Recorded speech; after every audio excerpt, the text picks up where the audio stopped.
welcome back to another video on my channel. For today's video I thought I would share with you guys some of my favourite products for this spring. I've got 5 products that I want to talk to you guys about today, so if you want to know what they are then just keep watching. Okay, so my top favourite product for spring 2021 is the NARS Tinted Lip Balms. I have them in 2 colours, the Orgasm and the Dolce Vita.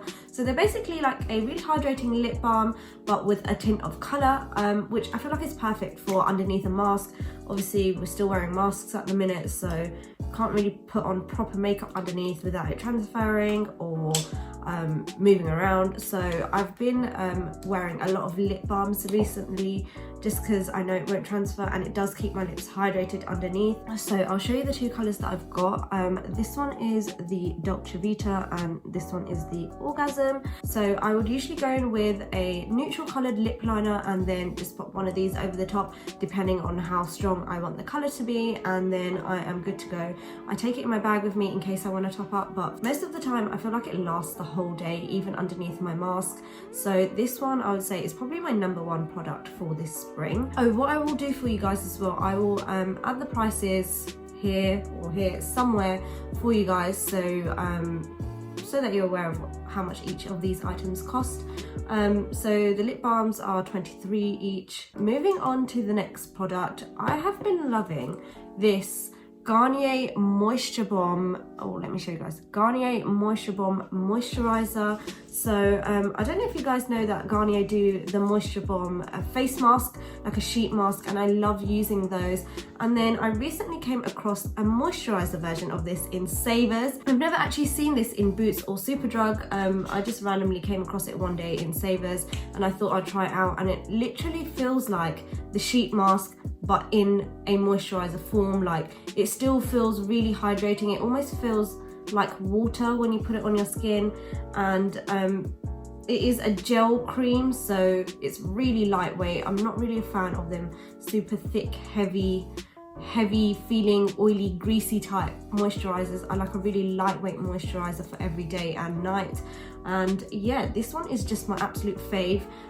You get about 50 mils in here, but I do have to say I feel like it runs out a little bit quick, but it was only £5, so I honestly don't really mind buying it every couple of months or every month. Yeah, so this is another product that I am loving. So the next product that I want to talk to you guys about today is the Hourglass Veil setting powder. So it's a translucent setting powder. I've had this for quite a while, but I never really reached for it. I don't know why, I was just so used to using the Laura Mercier translucent setting powder, but I do find that that one sometimes not cakes but kind of like gets a bit patchy under my eyes, or like it clings to my under eyes if I have a little bit of dryness or anything like that. So I've kind of gotten put off of that one. I did try out a few others that I had in my drawer, but this is the one that I've kind of settled with because I feel like it's so finely milled, you guys. Like, honestly, it literally feels like dust. Basically, it's so lightweight, and I really like how they've kind of designed the powder to be. So you can see it's got like a little dip and then the powder comes out the middle, and then this one's got like the little raised area and the powder comes onto there as well. So it kind of works with like a really nice dome shaped brush, big or small. So I like how it picks up powder. I do bake with it as well, and I feel like it does work quite well when you're baking. So yeah, all in all, I really love this powder. I can't remember the price of it off the top of my head, but I will insert it up here somewhere. And I'm assuming it is a little bit more on the pricey side because it is Hourglass, but I love this powder. I feel like in between using this, I did go back to the Laura Mercier one again just to give it another go, but I just didn't find it gave me the same airbrushed sort of smooth look under my eyes as this one does. I have it on today as well, and I just love how it looks. It does brighten the under eye a little bit as well, but not too much. So yeah, this is another one of my spring 2021 favorites. moving on, I want to talk about a foundation that I recently bought. So recently I bought the Charlotte Tilbury Airbrush Flawless Foundation.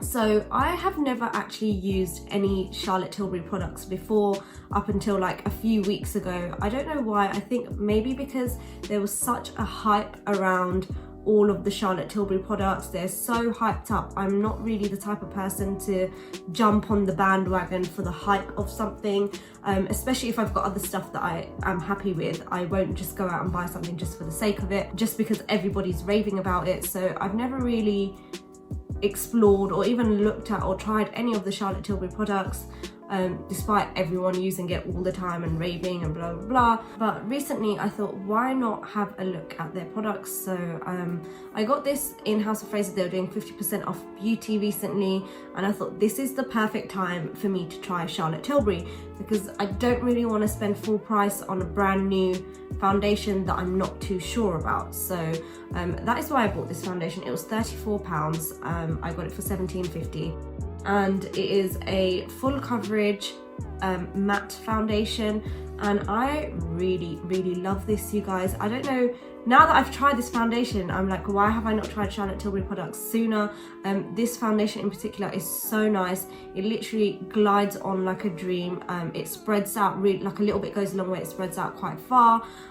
Even though it's a matte finish, it's not really drying. It's kind of like a soft matte almost. It still looks like a velvety finish rather than chalky and dry. I do find that I need to set it with powder so it doesn't transfer, but I don't mind that at all. I set all of my foundations down anyway. So yeah, this foundation is so nice, and I have it in the shade 7.5 neutral. So when I did go in store to find my shade, I wasn't really planning to definitely buy it. I was kind of just seeing the different foundations that they have. I like to go for a full coverage foundation for whenever I do wear foundation.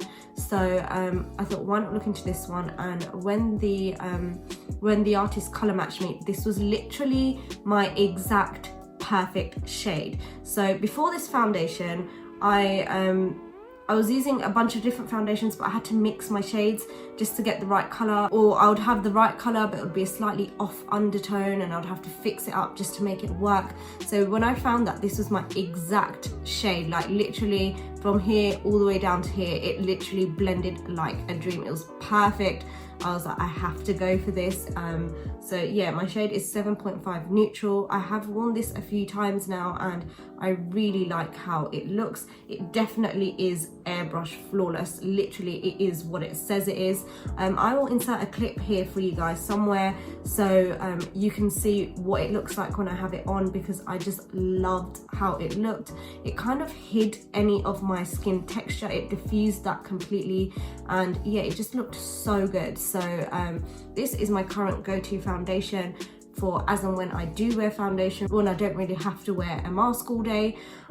So yeah, this is one of my favorites for this spring going into summer. Yeah, I just love this product. So yeah, the final product that I wanted to share with you guys today is the Urban Decay Stay Naked pressed, what would you call it, powder foundation, I guess. This again I bought not too long ago because I'm always on the hunt for a powder foundation for day to day. So those of you who know me know I don't really like to wear heavy foundation on a day-to-day basis, especially now where we have to wear masks, and if I'm wearing a mask all day, I don't really like wearing a full coverage foundation or any like liquid foundation for that matter. I prefer to go with a powder foundation that gives me enough coverage and smooths out my skin and kind of blends my concealer in with the rest of my face, and that will kind of last me the whole day without transferring onto the mask or this or that, or getting greasy throughout the day and stuff like that. So I'm always on the hunt for a powder foundation. The one that I use all the time is the MAC Studio Fix, just because I feel like it gives a lot of coverage. But I do have the liquid foundation and the concealer from the Urban Decay Stay Naked range, and I really love them both. So I thought, why not give their powder foundation a go as well? So I have the shade 50 Warm Yellow in this, and it is just a compact powder. This is what it looks like, and then underneath it does come with a sponge, but I don't really use that. I kind of use my own brush. With this product, I'm not really sure how much it cost. I will list it somewhere here for you guys, but this is so nice and smooth. Again, it's got a really velvety, buttery texture. I have it on today and it just goes so nicely with my skin tone, and again, I feel like it kind of airbrushes my skin. I like that it's like a medium coverage. I wouldn't say it's super full coverage.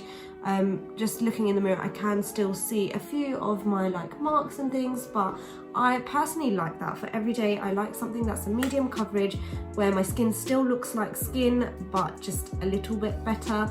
And this product definitely gives me that look. I love how this looks and how it feels. It's so lightweight and it still gives me the right amount of coverage, which is perfect for everyday makeup. And yeah, overall it is a great product and I'm really loving it this spring. So that is it basically, you guys. That is all the stuff that I have been loving so far this spring. A couple of them are new products that I've tried, a couple of them I've had for a little while and kind of gone back to or rediscovered from my drawers. And yeah, I am loving these products for spring. Let me know in the comment section what you guys are loving this spring with the whole mask situation, and any products that you would recommend. I'm always on the lookout for new products that I can try that will kind of fit my everyday makeup routine. Yeah, so hope you guys enjoyed this video. I hope it inspired you to go check out some new products if you didn't already know about these ones. And yeah, give this video a like if you enjoyed it. Subscribe to my channel if you haven't already. And yeah, I guess I'll catch you guys on my next video. Bye!